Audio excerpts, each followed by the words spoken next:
Real Madrid harus mengubur mimpi mereka di Liga Champions. Musim ini setelah tersingkir secara dramatis di babak perempat final,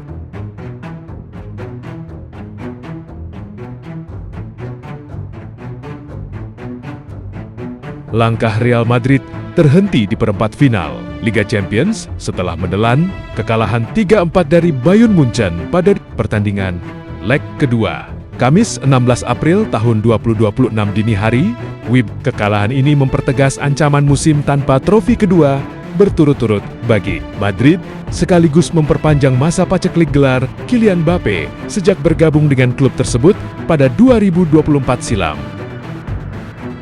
Bayern Munchen melaju ke semifinal berbekal keunggulan agregat 6-4. Pekan sebelumnya, Bayern memenangi leg pertama dengan skor 2-1 di Madrid.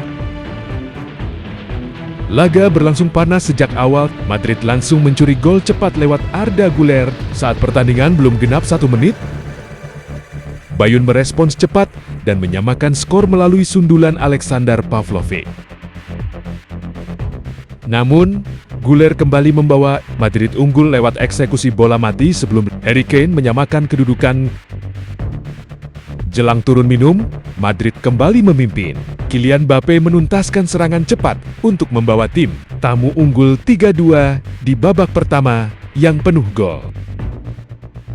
Memasuki babak kedua, tempo tetap tinggi dengan peluang silih berganti. Kedua kiper, termasuk Manuel Neuer, beberapa kali melakukan penyelamatan penting untuk menjaga peluang tim masing-masing.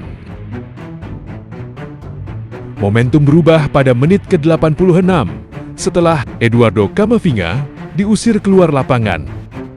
Unggul jumlah pemain, Bayern langsung memanfaatkan situasi. Luis Diaz mencetak gol penyeimbang sebelum Michael Olise memastikan kemenangan lewat gol di masa injury time. Bayern menang 4-3 dan melaju ke semifinal, di mana mereka akan menghadapi Paris Saint-Germain. Kekalahan ini terasa semakin menyakitkan, karena Madrid sempat menunjukkan upaya comeback heroik sebelum akhirnya kehilangan kendali di fase penentuan laga. Berikut beberapa poin-poin yang telah Ons rangkum dari laga ini selengkapnya. Masa depan Alvaro Arbeloa dipertanyakan. Sorotan kini mengarah pada pelatih Alvaro Arbeloa. Meski berhasil menjaga reputasinya, tetap cukup baik di tengah keterbatasan skuad, hasil akhir tetap menjadi tolok ukur utama di Real Madrid. Arbeloa memang menghadapi situasi sulit dengan komposisi tim yang tidak ideal dan banyak mengandalkan pemain muda. Namun, di klub sebesar Real Madrid, kegagalan melangkah lebih jauh di Liga Champions tetap menuntut evaluasi serius dengan bayang-bayang Carlo Ancelotti yang masih terasat serta kemungkinan manajemen mencari pelatih berpengalaman. Arbeloa berpotensi kembali ke struktur akademi, tempat ia sebelumnya membangun reputasi sebagai pelatih. Keputusan wasit picu kontroversi. Laga yang seharusnya dikenang sebagai duel klasik justru diwarnai kontroversi. Wasit Slavko Vincic menjadi pusat perhatian setelah mengusir Eduardo Camavinga di momen krusial jelang perpanjangan waktu. Keputusan kartu kuning kedua tersebut dinilai banyak pihak terlalu keras. Bermain dengan 10 orang membuat Madrid kesulitan menahan gempuran Bayern yang akhirnya memanfaatkan situasi dengan sangat efektif. Momen krusial yang mengubah segalanya. Masuknya Camavinga di babak kedua sejatinya diharapkan memberi stabilitas di lini tengah. Namun, justru sebaliknya, perubahan ini membuat struktur permainan Madrid menjadi lebih terbuka. Minimnya kontribusi dari Brahim Diaz dan berkurangnya dominasi Federico Valverde di lini tengah membuat Bayern leluasa mengontrol permainan. Ruang kosong yang tercipta dimanfaatkan dengan baik oleh pemain seperti Michael Olise. Kartu merah Camavinga menjadi titik balik yang benar-benar menghancurkan peluang Madrid untuk bertahan. Masa depan Camavinga ikut disorot. Penampilan Camavinga dalam laga ini menambah panjang daftar pertanyaan terkait masa depannya di Santiago Bernabeu. Pemain berusia 22 tahun itu hanya bertahan 24 menit di lapangan sebelum diusir keluar. Secara statistik, kontribusinya tidak terlalu menonjol. Namun yang lebih menjadi perhatian adalah keputusan-keputusan yang diambil di bawah tekanan, yang justru merugikan tim. Meski satu kartu merah tidak akan langsung mengakhiri kariernya di Madrid, inkonsistensi dan masalah kebugaran membuat posisinya semakin rentan. Harry Kane tak terbendung.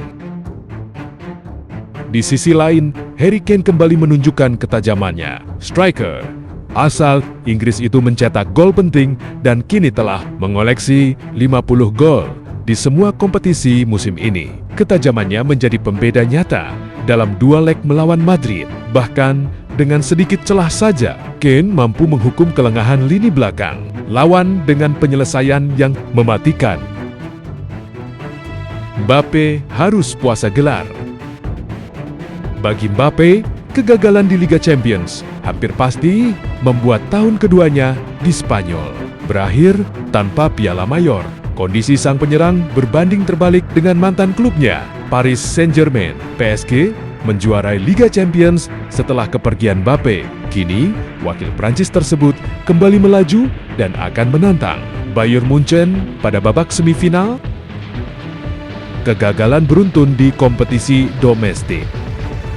Liga Champions sebelumnya menjadi peluang terbesar bagi Madrid untuk meraih piala musim ini. Kegagalan di kompetisi Eropa menambah rentetan tanpa kemenangan.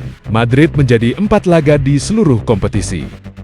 Pada tingkat domestik, Madrid menghadapi rangkaian kegagalan sebagai berikut. La Liga, Madrid tertinggal 9 poin dari Barcelona dan menyisakan 7 laga, menyusul hasil imbang 1-1 saat menjamu Girona pekan lalu. Copa del Rey, klub divisi 2, Albacete Blompi mendepak Madrid pada babak 16 besar Januari lalu. Piala Super Spanyol, Madrid menelan kekalahan dari Barcelona.